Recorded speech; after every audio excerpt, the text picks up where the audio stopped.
All right, so the necromancer thing, right? So here's where we're at. Let's talk a little bit about it.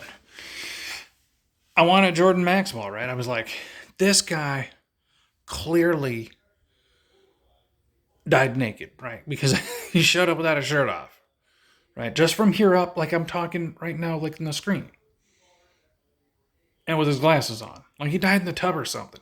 Anyway, didn't get Jordan Maxwell. Well, I got Bobby Hemmitt, right? And what Bobby Hemmitt wants you to know is that even though he was saying that the white man's really a hologram and that, the black man is God, according to the Bible, I'm going to agree with him. But his chaos magician ass is talking about all sorts of other stuff that didn't support the color conscious narrative, we'll call it that, right? And he hated us not because of our stars, but this is unique. Hated us because we're not stars. Hated us because the light-skinned types, because we ain't stars. We're a hologram, right? But what Bobby Hemmitt wants you to know is he was secretly worshiping the white man behind the scenes.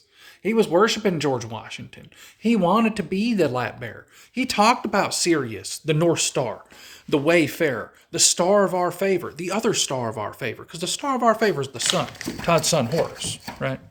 The one who gives us the abundance. We don't ask, he shows up, makes everything grow, right? And just makes it all work out. Now, what we got to talk about Bobby Hemmitt is even though he had his own spiel, you can't hate a man for his own deal. Hey, got to have your own narrative, right? Chaos magician, right? A little bit of chaos ain't hurt nobody. So, that being said, you can't support both narratives, the color conscious narrative, and then you all come from the stars, unless you go two color polarities. All the dark skinned come from the stars, and all the light skinned are the features of the reality that are projected into the reality as a projection. My thought is the reality is projected in, period. He had that part right. Dark skinned could be God. The other side of the white man is dark. The other side of the black man is white.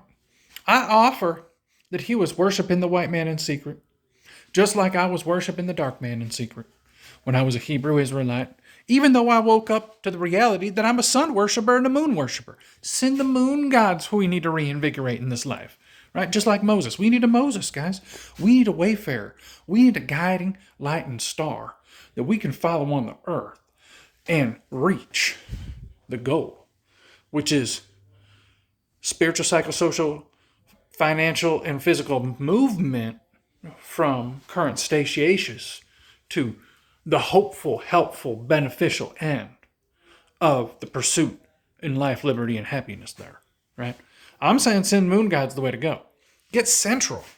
Stay away from the pillars and get central to the sun and moon, and get yourself a little bit of Venus, a little bit of Mercury helps every now and then. Neptune, absolutely. The things on the Sephiroth that help, right? Right down the middle. And you can't do that without Da'ath. Without Da'ath, you're not going to rise. So the reality is you got to go to the sun and moon first, and the earth, and the zodiac. Because that's where, Slakia there, the Hakama comes out. Hakama comes out of Uranus and the zodiac. Just some thoughts. But what I wanted to touch on is I reckon Bobby Hemmitt was worshipizing the white man, even though his shtick for selling books and seminar visits was dark-skinned only. Just some thoughts. Later, beloved. Necromancer out.